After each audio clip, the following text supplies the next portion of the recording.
A powerful burst of gamma radiation lasted a mere half second, but it released an enormous amount of energy. It was more than our sun would produce in 10 billion years. This brief flash lit up the whole sky. Afterward, a much softer and more long-lasting glow replaced it.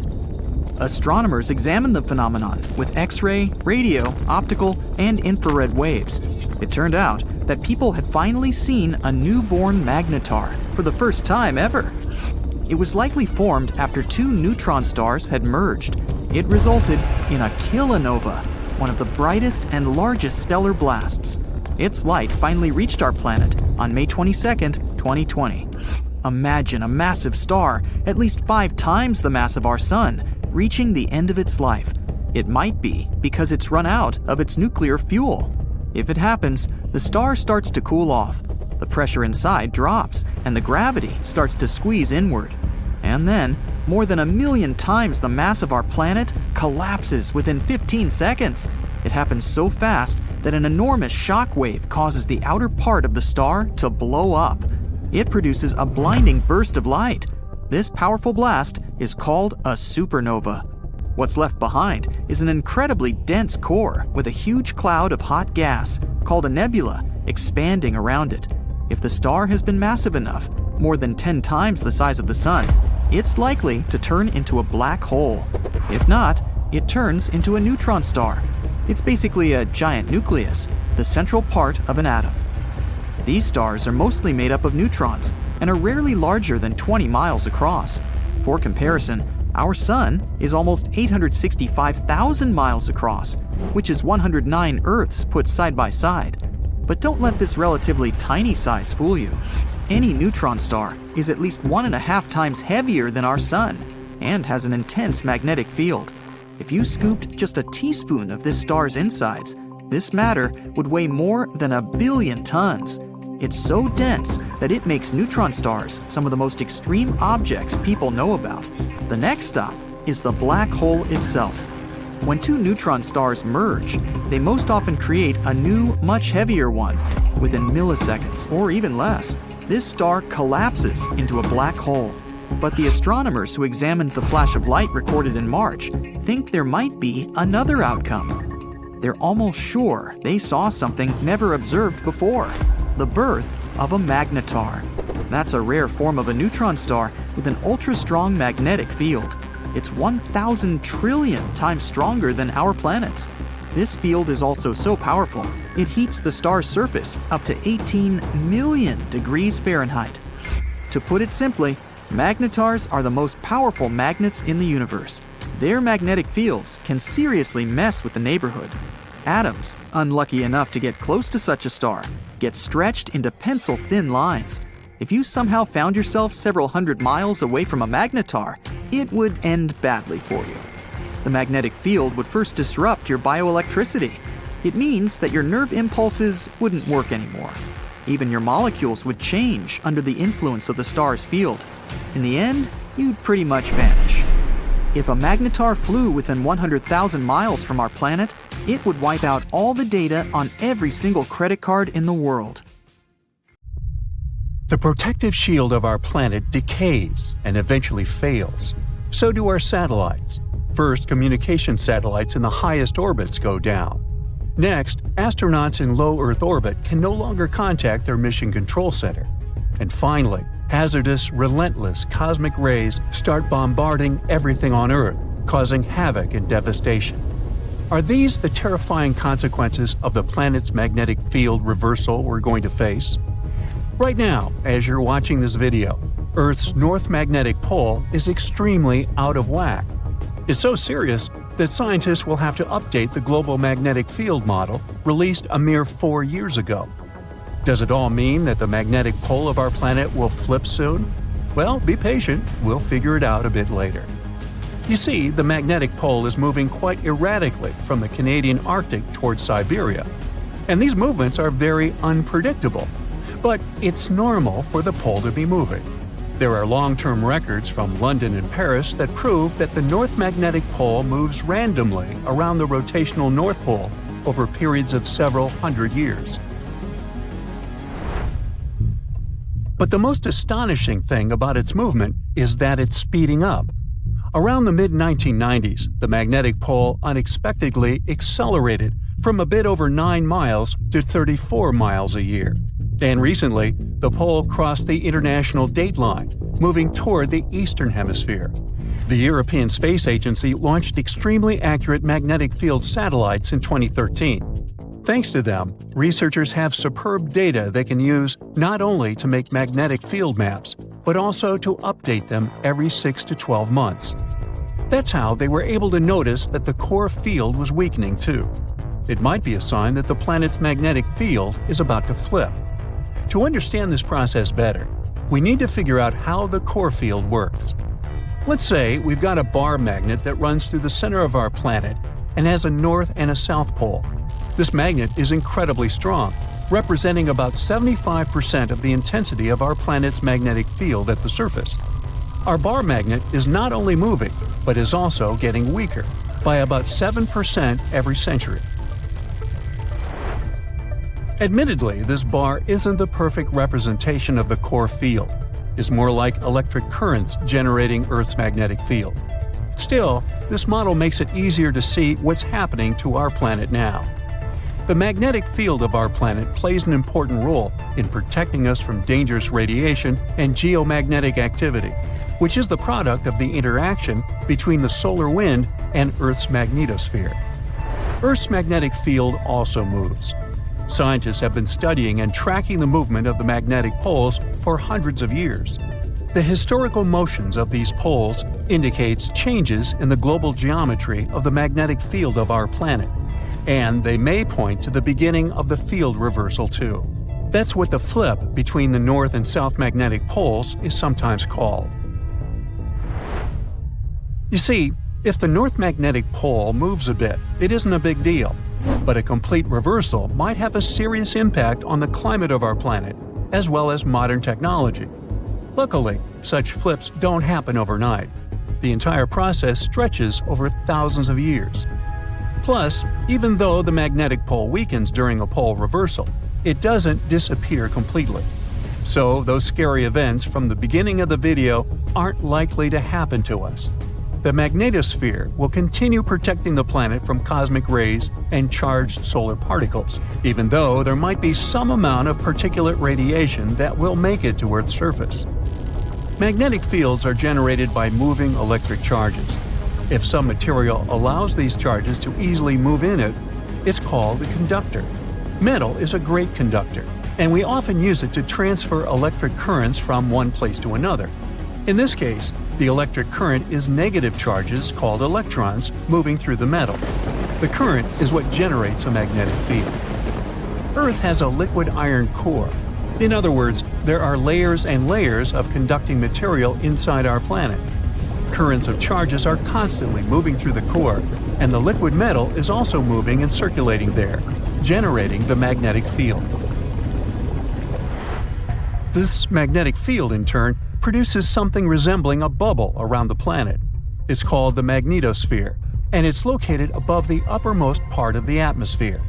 This layer shields and deflects high-energy cosmic radiation, which otherwise would be extremely dangerous to people and other forms of life on Earth. The magnetosphere also interacts with the ionosphere, the layer of our planet's atmosphere containing loads of ions and free electrons and capable of reflecting radio waves. The interaction between these two layers and the magnetized solar winds is what scientists call space weather. The solar wind is normally mild, and there's no space weather whatsoever. But sometimes, the sun starts shedding gargantuan magnetized clouds of gas that can accelerate to incredible speeds. They're called coronal mass ejections, or CMEs. They're ejected from the sun over the course of several hours. CMEs usually look like giant twisted ropes and can occur spontaneously. Their frequency varies according to the 11-year-long solar cycle. For example, at a solar minimum, you can observe one ejection per day, and when the sun is in its most active phase, there might be 3 CMAs per day. Coronal mass ejections disrupt the calm flow of the solar wind and cause serious disturbances that can damage stuff both in space near Earth, like satellites, and on the planet's surface. If coronal mass ejections make it to Earth, their interaction with the magnetosphere generates geomagnetic storms. Those can trigger auroras, happening when a stream of energized particles hits the atmosphere and lights up. And then there are also solar flares. They develop more rapidly and with much more energy than coronal mass ejections. Solar flares often occur soon after coronal mass ejections. The most powerful volcanic eruptions pale in comparison to solar flares that release 10 million times more energy. Within a few minutes, one solar flare can give out billions of tons of charged particles. Solar flares are also insanely hot, with temperatures reaching several million degrees Fahrenheit. Astronomers believe that such bursts of solar radiation happen when the sun's magnetic field gets twisted in some regions. At one moment, all the pent-up energy is released. The star sends out light and particles, mostly electrons and protons. Most solar flares last for minutes, but some continue for hours. A powerful solar storm can potentially cause a devastating global blackout on Earth. If not for the Earth's magnetosphere, the effects of the sun's activity would be much more devastating. Luckily, the magnetosphere deflects most of the solar material hurtling towards our planet from our star at a speed of over 1 million miles per hour. But even so, during space weather events, there's a lot of hazardous radiation near Earth. It can potentially harm astronauts and spacecraft. Plus, space weather can damage large conducting systems, for example, pipelines and power grids, by overloading currents running inside them. Scientists regularly map and track the overall orientation and shape of our planet's magnetic field. To do it, they use local measurements of the field's orientation and magnitude. That's why they've been able to conclude that the location of the North Magnetic Pole has moved by almost 600 miles since the first measurements were taken in 1831. The magnetic field of our planet reverses on a timescale varying between 100,000 to 1 million years. One can tell how often it happens by looking at volcanic rocks at the bottom of the ocean. They capture the orientation and strength of Earth's magnetic field at the time of their creation. So, dating those rocks gives us a good picture of how our planet's magnetic field has evolved over time. From a geological point of view, field reversals happen quite fast, but they are extremely slow from a human perspective. A complete reversal normally takes a couple of thousand years, but during this time, the orientation of the magnetosphere may shift, exposing more of Earth to cosmic radiation. Such events tend to change the concentration of ozone in the atmosphere. In any case, scientists can't say for sure when the next field reversal will happen, but they keep mapping and tracking the movement of our planet's magnetic north. By the way, the Earth isn't the only planet with a magnetic field. Gas giants, like Jupiter, also have a conducting metallic hydrogen layer that generates their magnetic fields. Jupiter's internal magnetic field prevents the solar wind from interacting directly with the planet's atmosphere. Buckle up, fellow space enthusiasts, because we're about to uncover the celestial secrets that have been unveiled this year. From giant stars to organic molecules, this year is going great for astronomers. So let's catch up on all the excitement you might have missed in 2023. First of all, we've discovered some real astral monsters. Imagine looking up at the night sky and seeing stars that are not just big, but absolutely enormous. Scientists have been using a special telescope called the James Webb Space Telescope to explore the early days of the universe. And during their adventure, scientists stumbled upon ancient stars that are 10,000 times bigger than our sun. Yes, you heard it right, 10,000 times. These giants of the stellar world were some of the very first stars ever to form in the universe, billions of years ago. Imagine a globular cluster as a massive cosmic crew, where each group consists of a whopping 100,000 to 1 million members. These clusters are like giant family gatherings, with all the stars being born around the same time. But what makes these newly discovered monsters so special? Well, their cores, or their central parts, are way hotter than what we see in stars today. Scientists think that this intense heat might be due to a lot of hydrogen burning at really high temperatures. It's like they're having a galactic barbecue party. Something fascinating happens in these globular clusters. The smaller stars crash into the supermassive ones and gain extra energy, like a power-up. But here's the twist. Most of these clusters are now getting old, and the supermassive stars disappeared a long time ago. We can only see hints of their existence in the clusters we observe today. Scientists study them by just the mysterious traces of their grand presence. The discovery of these monster stars is incredibly important for our understanding of the universe. If scientists can gather more evidence to confirm their existence, it would be a major breakthrough.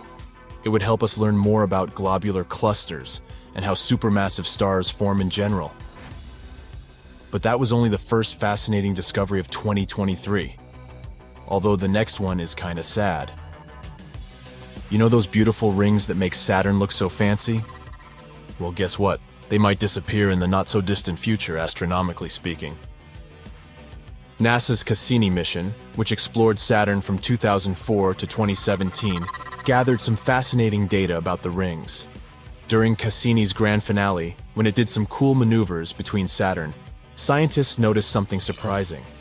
The rings were losing a lot of mass every second. Tons of it. That means this magnificent halo will only stick around for a few 100 million more years, at most.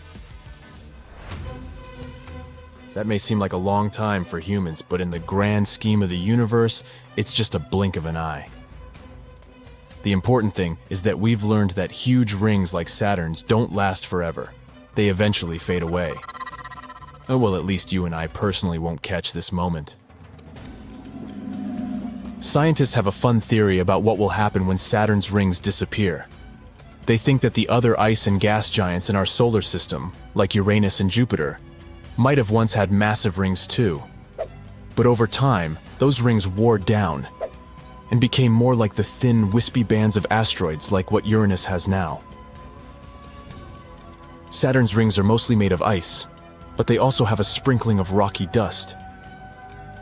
This dust comes from asteroids and teeny tiny meteoroids crashing into the celestial objects and breaking apart. It's like a snowstorm of icy particles and space debris. The research also revealed that Saturn's rings appeared long after the planet itself formed. They were still forming when dinosaurs roamed the Earth. So, in terms of astronomical age, they're actually quite young, only a few 100 million years old. This discovery has got scientists all excited because it means something dramatic happened in Saturn's past to create this stunning icy disk. But this is a mystery waiting to be solved. Scientists want to figure out what exactly caused the rings to form and why they have such a breathtaking structure. Let's hope they'll figure it out. But moving on to something more optimistic, we have another exciting space news. Recently, scientists have been studying one of the most distant galaxies in the universe, and they found something amazing: organic molecules. The galaxy in question has a long name, SPT 041847. It's over 12 billion light-years away from our little blue planet. Can you even imagine that distance? It's the farthest galaxy ever known, where complex organic molecules have been found. That's why looking at this galaxy is like looking at something from when the universe was just a baby. We have no idea what this galaxy looks like now. The light that has reached us is what it looked like when the universe was only 1.5 billion years old. Imagine being able to see things from so far in the past. So what they found is something with a very complicated name: a polycyclic aromatic hydrocarbon molecule, or simply PAH molecule. You might be wondering, what in the world is that? Well, guess what? You can actually find these molecules right here on our planet. They can be in things like the smoke from car engines or even forest fires. PAH molecules are made up of chains of carbon atoms. And here's the super cool part. They're considered the basic building blocks for life. Imagine that. Life's building blocks. Those tiny carbon chains. being discovered in a galaxy that's so far away. That's like finding a needle in a haystack. They also found out that gas floating around in that galaxy is filled with heavy elements. That's a big deal because it suggests that many stars have come and gone there, creating all these amazing elements. This means that this galaxy can be potentially rich in many other elements too. This discovery opens up a world of possibilities and raises so many exciting questions. How did these molecules form in a galaxy so distant?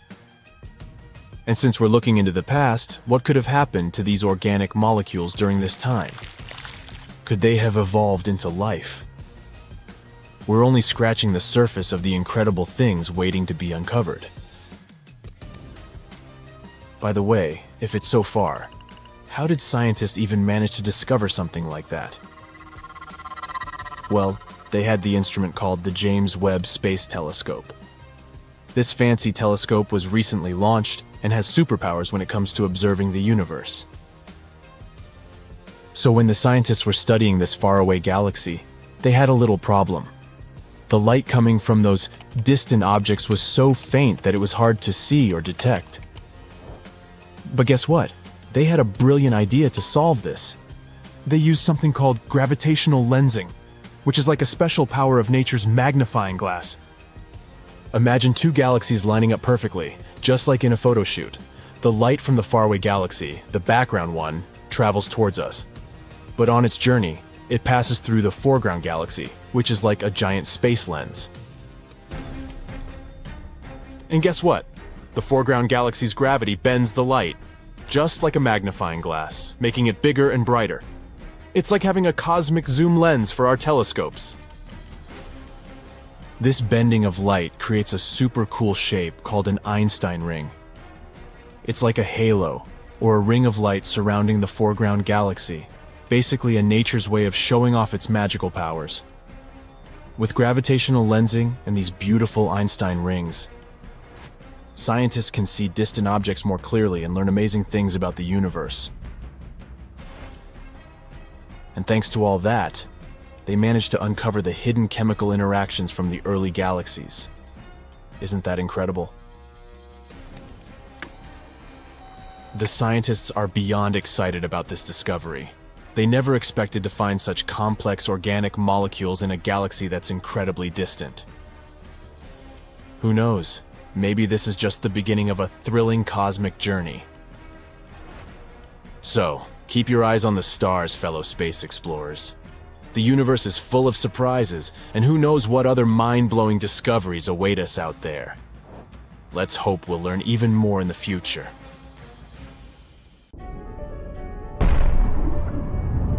Now, it's been a long time since there was a supernova in the Milky Way. Over 400 years to be precise. So hey, we're long overdue. So here are the most likely stars to go boom, if they haven't already. At the top of the list must be the southern hemisphere star Eta Carinae. Greek letters before the name of the constellation indicate the rank of the star's brightness in that constellation. Sir Edmund Halley, in 1677, recorded Eta Carinae as the seventh brightest star in the constellation Carina, Eta being the seventh letter in the Greek alphabet. It might not have looked very bright to Sir Edmund and his contemporaries in the 17th century, but modern studies of Eta Carinae estimate it's 5 million times more luminous than our Sun. Luminous is a technical word astronomers use. It doesn't just mean brightness. Luminosity refers to the total energy released at all frequencies. Eta Carinae releases 5 million times more energy than the Sun. Truly one of the whoppers of the Milky Way, Eta Carinae is 100 times more massive and 240 times larger than our yellow-white dwarf sun, Sol. Obviously, since it appears dim, Eta Carinae is pretty far away, about 7,500 light-years away. Yet even at this distance, if this star goes hypernova, it can still impact Earth's ozone layer, disrupt satellite communications, and harm astronauts. 159 years after Halley's observation, Eta Carinae experienced a nova-like explosion. It increased from a relatively dim star to become the second brightest star visible from Earth, but only for a period of 27 years. From 1836 until 1863, Eta Carinae was the second brightest visible star after Sirius, the dog star, and Sirius is only about 8 light-years away. Since 1863, aside from a couple of flare-ups, Eta Carinae has dimmed back down to its original brightness at magnitude 4.5. Now, astronomers owe us a small apology, which we don't expect to get anytime soon, for star magnitude nomenclature. The brighter a star is, or planet, or moon, the lower its magnitude. Thus, stars brighter than first magnitude are either 0 magnitude or negative magnitude. The full moon, for example, is magnitude negative 13. A magnitude positive 4.5 star, like Eta Carinae, is quite dim as seen from Earth, but it's clearly visible in a night sky without light pollution or clouds if you live anywhere south of the latitude of Cairo, Egypt. 30 degrees north latitude is the farthest north you can see this star. Now, listen up. Eta Carinae is currently up to something. It's been brightening again and is now brighter than at any time since 1864. It's a complex situation. Eta Carinae is really 2 stars, Eta Carinae A and Eta Carinae, what's your guess? Oh, B. There's a third star nearby that's also interacting with the double star's dynamics. Now, without looking, I'm guessing it's named Eta Carinae C. Good guess. Blown out into 2 incredibly massive globes of gas that are expanding at 20 million miles per hour, Eta Carinae is, without a doubt, one of the strangest looking stars you'll ever see. Remember, it's located at a great distance of 7,500 light-years away from us. And if anything had happened to Eta Carinae in the last 7,500 years, like going hypernova, we wouldn't be able to see it, because none of Eta Carinae's electromagnetic radiation would have gotten here yet. Astronomers are keeping a close watch on Eta Carinae because it can go hypernova at any time. Or maybe it already did 5,000 years ago, in which case we'd only have to wait another 2,500 years to see it. Yeah, like I'll put it in my planner. Now, from a list of over 30 likely candidate stars that might go supernova, Rho Cassiopeiae is many astronomers' choice. Another Greek letter, Rho, is the 17th letter in the Greek alphabet. It means that Rho Cassiopeiae is the star with the 17th brightest apparent magnitude in the constellation Cassiopeia. Yet Rho Cass, a nickname, is only one of 7 known yellow hypergiant stars in the Milky Way. It's another whopper. To be seen at magnitude 4.5 from a distance of about 10,000 light-years away, Rho Cass must be a very large star, a hypergiant. Placed where the Sun is, Rho Cass would encompass the orbit of Mars. But it's still yellow. It's not a red giant star. Red indicates a cooler surface temperature. Rho Cass, as huge as it is still as hot on its surface as our Sun, or even a little hotter. That can only mean 2 things. Deep inside its core, Rho Cass is fusing atoms much heavier than hydrogen or helium. Plus, Rho Cass is producing much more energy than a red giant star. In the year 2000, Rho Cass erupted massively. It brightened by 2 orders of magnitude as it ejected 10,000 times the mass of Earth into space at 4 times the speed of sound. Astronomers detected the signature of titanium oxide in this eruption. This means that Rho Cass is much closer to going supernova, or in this particular case, hypernova, than astronomers used to assume. Iron is just a few steps above titanium in the periodic table, and when iron forms, fusion stops and a star collapses. Rho Cass is really close, or more correctly, was really close. Because the eruption we saw in the year 2000 really happened 10,000 years before, many astronomers think Rho Cass has already gone hypernova, formed a black hole, and doesn't even exist anymore. Meanwhile, Beetlejuice caught everyone's attention not so long ago. The star, not the movie. It dimmed dramatically, appearing only 37% as bright as it usually is. Is it getting ready to go supernova? Beetlejuice is by far the brightest star in the whole sky, in infrared light. This is an important fact because it relates to Beetlejuice's status as a supernova candidate, as we shall soon see. Beetlejuice is also named Alpha Orionis, another Greek letter designation. So we should conclude that Beetlejuice is the brightest star in Orion, right? Wrong. It's the second brightest star in its constellation. Rigel, or Beta Orionis, is the brightest one in that region. Figure that one out. It may be because Betelgeuse is classified as a semi-regular variable star, which sounds kind of redundant to me. Its approximately 400-day cycle of pulsation changes its brightness by about one full magnitude, going from much brighter than a first magnitude star to closer to a second magnitude star. But never was Betelgeuse observed to dim so rapidly or so drastically as it did recently. So what's going on with it? Well, from late 2019 to mid-2020, Betelgeuse went through a period of substantial dimming during a mass ejection event. The world astronomy community jumped on the situation, and in the course of their investigations, they came up with some surprising new factual data on Betelgeuse. First, Betelgeuse is not as far away as we once thought. The new, more accurate distance for Betelgeuse is 548 light-years. That's 25% closer than previously measured. The second new fact, Betelgeuse's diameter has been reduced by the same percentage. The star is now known to be 25% smaller than previously believed. The cause of Betelgeuse's dramatic dimming was also determined. The giant star ejected a cloud of gas that contained magnesium. The cloud blocked a large portion of the light coming from Betelgeuse and made it appear visually much dimmer than it really was. Magnesium is not halfway to iron on the periodic table, which means Betelgeuse is not as far along on the path to a supernova as was suspected previously. When iron starts forming in a star, it means that this star is close to shutting down its fusion reactions. The next step is implosion. We aren't quite there yet with Betelgeuse. This star emits most of its energy as infrared light, and it also indicates that its core is most probably still burning helium, and not something that would greatly increase the amount of heat, like carbon for instance. Betelgeuse will still go supernova, but not for another 100,000 years. So you can cross it off your supernova list for the time being. And as for how to correctly pronounce Beetlejuice, you can say it any way you like. There are as many different pronunciations out there as there are people who think they know how to pronounce it correctly. Now, supernova 1987A caught astronomers off guard when it lit up the large Magellanic Cloud 100,000 plus light-years away from the Milky Way.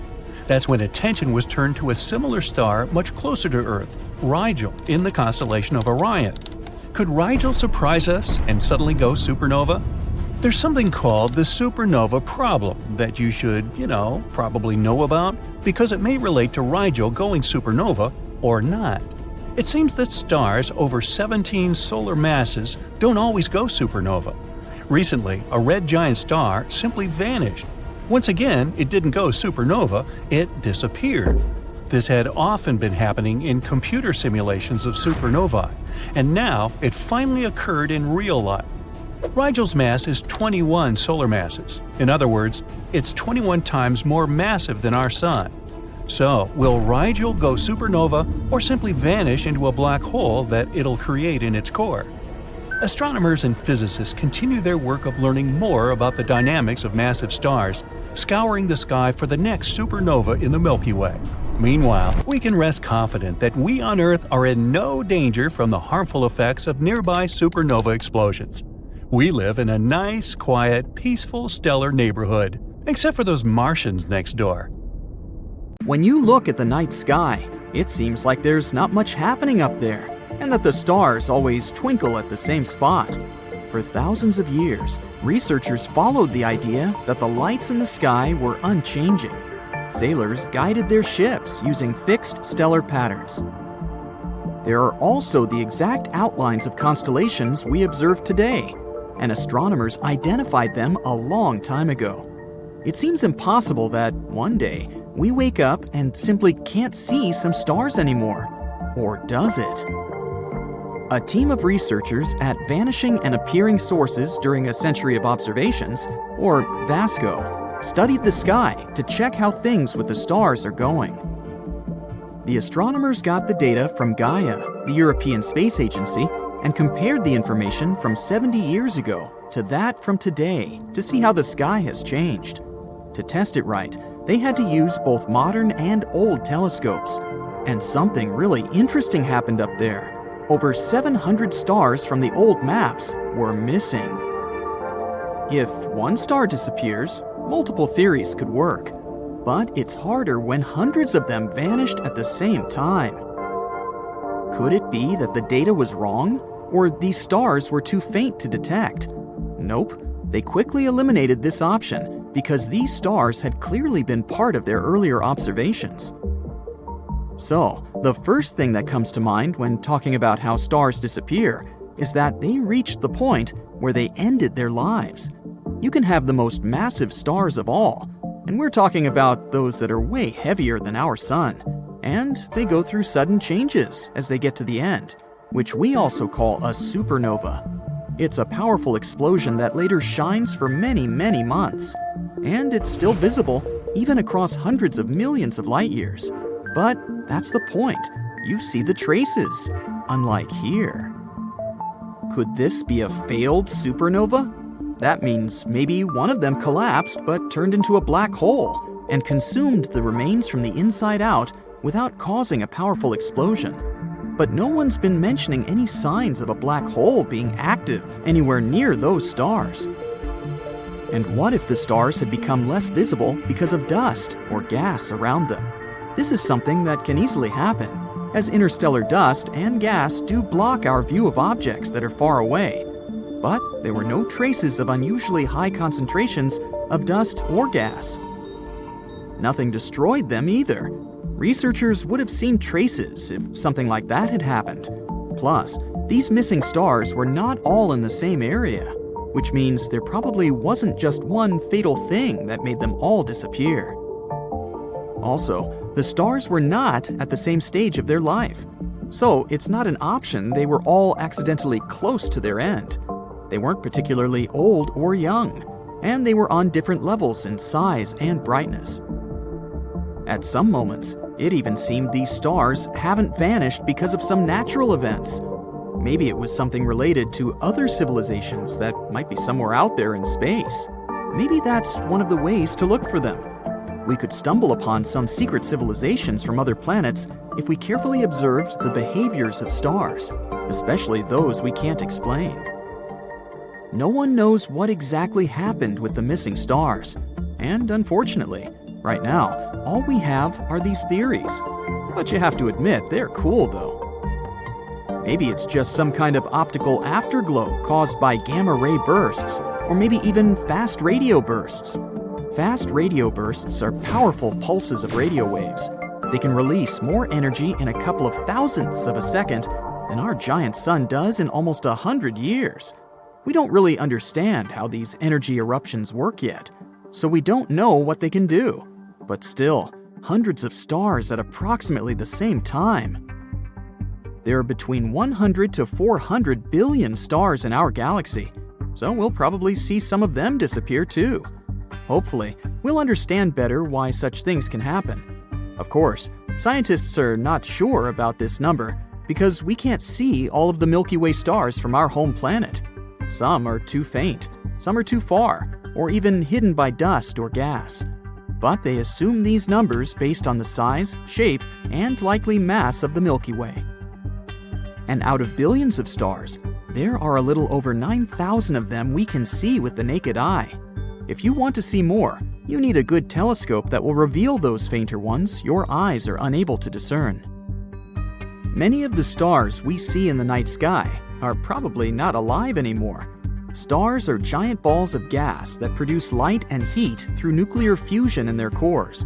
However, stars also have a limited lifespan, and eventually, they run out of fuel and stop shining. When a star passes, it can either become a white dwarf, neutron star, or black hole, depending on its size. Scientists have discovered that some of the stars we see in the night sky are too old to still be shining. This means that they may have faded, but we are still seeing their light because it takes so long to reach us. Actually, we may be looking at the past when we look up at the stars. Check out all of the stars you can see with your bare eyes. They lie within about 4,000 light years of us. That means what we're seeing are stars that appeared 4,000 years ago. Most of the stars we know of exist within galaxies, which are massive collections of stars, gas, and dust held together by gravity. Still, there are large areas of empty space between galaxies too. And the question is, could they have any stars? It seems that these areas of space are not completely empty. There is still some gas and dust, as well as dark matter, which is a type of matter that we cannot see but we know exists because of its gravitational effects on other objects. Scientists have even discovered a few isolated stars in these areas of space. These stars didn't form there. They ended up there by accident, which means they have probably been ejected from their galaxies by gravitational forces or collisions with other objects. And there could be more of these stars than we realize, but they are simply too dim to be seen from Earth. Stars don't actually twinkle. It's more that we just see it like that from the Earth. It seems like they twinkle because of the turbulent atmosphere of our planet. The light from a star must pass through many layers of the atmosphere. Not every layer is equally dense, so this causes the light to slightly deflect and change in color and intensity.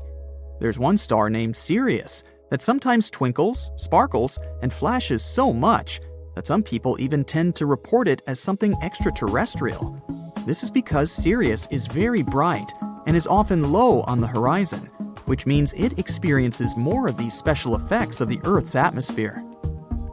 When in space, astronomers and astronauts who observe stars from there don't see them twinkling. Hey, want to hear something cool? Me, you, your friends, the rest of humanity, we're all made of stardust. The elements that make up human bodies and all life on Earth were formed inside stars. The building blocks of life, such as carbon, nitrogen, and oxygen, were created inside stars and were eventually released into space when the stars were gone. These elements then became part of new stars, planets, and eventually life on Earth. The iron in our blood was created in the cores of supernovas, which are massive explosions that occur when stars fade. Some say that even the calcium in our teeth and bones is likely to come from exploding stars. The oxygen in our lungs was created in the cores of massive stars before being released into space through supernovas. More than 1 million Earths can fit in our sun. New research shows that between 20% to 35% of suns eat their own planets, and a quarter of planetary systems orbiting stars like the sun had a chaotic past. The very thing that gives life can also take it away. All the planets in our solar system revolve around the sun, and they all do it in a somewhat consistent way. It's most likely that they stayed that way ever since they first came into the picture, but not all of them. This chaotic existence means that a solar system had a lot of planets in the litter until the host sun decided to melt them away. Our solar system is panned out perfectly so that no planet's gravity interferes with each other. The gravitational force on Jupiter is a lot tougher than Earth's, which means that if Earth gets close to Jupiter, we'd be another moon for Jupiter. The planet is so big that if Earth were the size of a grape, Jupiter would be the size of a basketball compared to it. Even with the best technology in the world, it's difficult to tell if stars do, in fact, eat their planets. The best way to study this is to observe binary systems. That's just a sciencey way of saying a system with two stars orbiting each other. Usually, the two stars were formed around the same time from the same gases and the same conditions. It means they should contain the same elements, more or less. When you open your eyes in the morning, the sunlight that's been traveling for millions of miles greets you. The closer we get to it, the hotter it is. But the rays traveling from the sun also contain certain chemicals that make it unique. The chemicals that are associated with the sun are light materials like oxygen, carbon, hydrogen, and helium. You can find some other stuff in it too, but these are the main ones. By studying these elements, you can learn the history of a solar system with enough detail to determine if it was chaotic or smooth. Scientists studied 107 binary systems composed of suns like ours by analyzing the light. Since each system contains two suns, they compared and contrasted them to see the differences. They observed the stars with a thin outer layer, having different elements than their companion. All suns contain light elements, but there are some that have rocky elements, like iron, silicon, and titanium near the sun. These elements are associated with rough terrains that you'd find on the surface, but they're out there floating in the middle of space. The thinnest outer layer is especially rich in iron compared to the other layers. Many stars are twins at birth. Even most of the Milky Way stars have a buddy in a binary system. It means our sun is pretty unique for not having a partner.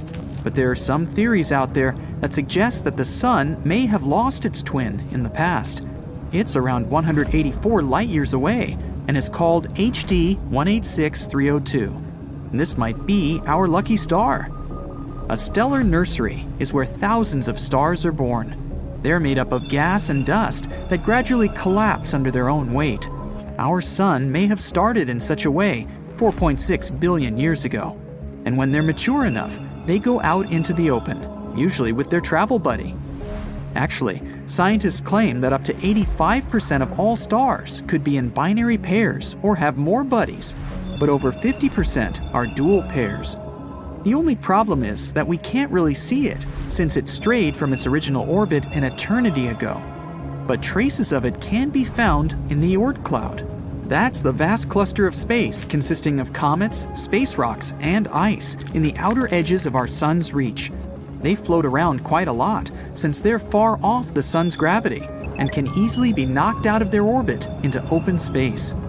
Flying through such a space is no different than flying through any random void of space. The reason why some of these light elements in space contain rock elements you'd find on the surface of a planet is because the sun knocked them off their orbit and devoured them as they got closer. It also happens when a star becomes too big in its place and starts eating everything around it. According to scientists, if a star eats a planet, it can make it go chaotic and spin so quickly that it eventually rips apart. But don't worry, there's a very low chance of the sun devouring the planet in the near future. Stars are formed when a huge cloud of hydrogen and helium grows until it collapses under its own weight. The pressure increases and reaches extreme heat levels we can't even measure. Eventually, the hydrogen atoms lose their electrons, causing the hydrogen to fuse together and release energy, countering the gravity collapsing. But when the gravitational force overpowers the hydrogen fusion, the star begins to expand and becomes a red giant. And then, after around 1 billion years, the hydrogen in the outer core will go away, leaving plenty of helium hanging around, which will fuse with the rest of the elements around. And once all the helium disappears, gravity will shrink the red giant into a white dwarf. And when it's completely gone, the remains of the star release tons of gas and dust into space. Scientists claim that our sun has between 7 to 8 billion years left before it reaches that stage. But even if that becomes a reality, it wouldn't happen overnight. Something like this takes millions of years to take place. But what if the sun decided to devour us overnight as we speak? The planet would start feeling hot in seconds. Every slight degree change can lead to some catastrophic events. Ice caps can melt in a matter of seconds and flood the coastal lands. Even little islands in remote areas of the world will be submerged. And as it gets hotter, every snow-capped area will melt instantly and turn into desert-like climates. Some places will burn, and your everyday objects will melt on the spot. The Earth's interior will also get hotter, allowing volcanic eruptions to happen across the world. Antarctica will melt from the heat, as well as the volcanoes erupting inside. And just in a matter of minutes, the whole planet will turn into fire and ash before it explodes into tiny bits floating in space, reaching areas we've never even heard of. But no worries, something like this won't really happen. In case the sun knocks us off our rotation, the results would be different. It'll also get hot because the magnetic field around us protects us from the sun's radiation. And once we get knocked out of place, the magnetic field gets tarnished, and the extreme heat from the sun will boil us. The gravitational force will be unstable, so the physics of our everyday life will be chaotic. We'll have to wait 5 billion years from now when the sun turns into a red giant. It'll grow in size, eventually eating up Mercury and Venus. Chances are, Earth will also be on the menu. If Earth were to move only 900,000 miles closer to the sun, then it would be uninhabitable. It may seem like a lot, but it's only 4 times the distance between the moon and Earth. Detecting the chemical composition of the sun rays in solar systems that are further away could help scientists find other Earth-like planets. Since the atmosphere around these planet-eating stars changes the chemical composition, we can detect which solar systems out there have had a calm past. The main thing we have to observe is if the planets have a healthy orbit cycle. With nothing else getting in the way, we can assume that the planet could follow the same steps as Earth did for humans to be here. But this process will take ages, since there are millions of nearby stars similar to our Sun. The odds of finding a planet similar to ours are near impossible at this rate. But if so, then there might be life on those planets. There will be no way of knowing if it's intelligent life, but they might have had the same evolutionary fate as us. Castles were cold places in times past. The stone seemed to radiate the winter chill. This is one practical reason why tapestries were hung upon castle walls, to help keep the cold out and the warmth in. But you just can't hang any old thing on castle walls. It should be beautiful, heroic, with a heavy wow factor. The ancient Greeks hung tapestries on the walls of their castle of the sky, glorious tapestries woven of stars. All 48 constellations of the Northern Hemisphere were designed and named by the Greeks. The story of Andromeda is one such tapestry, woven of 7 constellations spread across the entire autumn sky. The story contains detailed astronomical observations preserved as highlights in the sky tapestry. It begins with the constellation Cassiopeia, queen of the oldest realm in Africa, Ethiopia. When the constellation Cassiopeia is on the horizon, it looks like a staircase going up to the Milky Way. Step pyramids around the world are often thought to have been inspired by the constellation Cassiopeia. In any case, Cassiopeia is a beautiful constellation, indicating that Queen Cassiopeia was also a beautiful woman. She was good-looking, but equally vain, which sets off all the dramatic action. Cassiopeia can be found in the night sky opposite Ursa Major from the North Star. Like Ursa Major, Cassiopeia circles the North Star and is a circumpolar constellation. A supernova was observed in Cassiopeia around 1680 Earth time, Cassiopeia A having occurred about 11,000 years earlier. The Chandra X-ray satellite recently recorded an extraordinary photograph of this supernova remnant showing the elements sulfur, calcium, silicon, and iron amid the expanding cloud's high-intensity X-rays. Cassiopeia's husband is also a circumpolar constellation, a minor, dim one named Cepheus. He had his own kingdom. A merger of empires by way of marriage is something common throughout history. Cepheus was a king of Phoenicia. There were many kings of Phoenicia back in the days when Phoenicia was just a collection of city-states along the western shore of the Mediterranean Sea. Cepheus can be found in the area between Cassiopeia and the North Star. The constellation of Cepheus is important to astronomers. It's where Henrietta Swan-Leavitt discovered variable stars that pulsed at regular intervals. The rate of pulsation of the star indicates the true brightness of the star and enables a sure measurement of the distance to the star. The discovery of Cepheid variable stars was a major breakthrough for early 20th century astronomy. Cepheus and Cassiopeia had a daughter, Andromeda, also a noted beauty, about whom all the fuss is. It seems that one day Cassiopeia was boasting about the beauty of her and her daughter Andromeda. "We are more beautiful than any other women in the whole wide world." Well, such pretension can be forgiven for a queen. But then Cassiopeia went further and stepped beyond all natural bounds. In fact, "We are more beautiful than any of the Nereids." Well, the Nereids were Greek mythological sea nymphs, daughters of the ocean. Noted for their beauty and kindness to sailors, the Nereids, all 50 of them, took offense at being diminished, dissed, by a mere mortal woman. Cassiopeia had to be punished for exceeding the bounds of the civil order. By her excessive vanity, Cassiopeia transgressed beyond the bounds of nature, for which an unnatural punishment was inflicted upon the entire kingdom of Ethiopia. A monster from the bottom of the ocean, the constellation Cetus, began to devastate the coastal villages of Ethiopia as well as Ethiopia's fishing ships. Fittingly, Cetus is a constellation of the southern celestial hemisphere.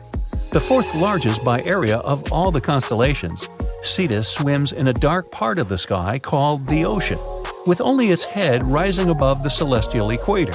This part of the sky contains several water-themed constellations: Pisces, the fishes, Aquarius, the water-bearer, and Eridanus, the river. Over 50 exoplanets have been discovered in Cetus. You can bet the James Webb Space Telescope will have a field day analyzing the spectra of these planets' atmospheres, looking for signs of life. Meanwhile, Queen Cassiopeia and King Cepheus must do something about the monster devastating the shores of Ethiopia. They consult an oracle and make another trespass beyond the realm of reason and nature. Tell us, oracle, what can we do to stop the monster from ravaging our kingdom? This monster is not a normal affliction of nature. An offense was committed against the higher realms, and this is the punishment. The monster cannot be stopped by any normal means. Only a human sacrifice of the noblest being may placate the beast. One error compounds another. The noblest person in the kingdom, of course, is Princess Andromeda. According to the command of her father and the consent, or perhaps a suggestion of her mother, Andromeda is chained to a rock offshore. She is the human sacrifice that her parents hope will save the kingdom. Wow. Da-da-da-da! Here comes the Greek hero to save the day, stop the human sacrifice, and turn Cetus to stone. Perseus. Now, where is Perseus coming from? According to legend, the Hebrides.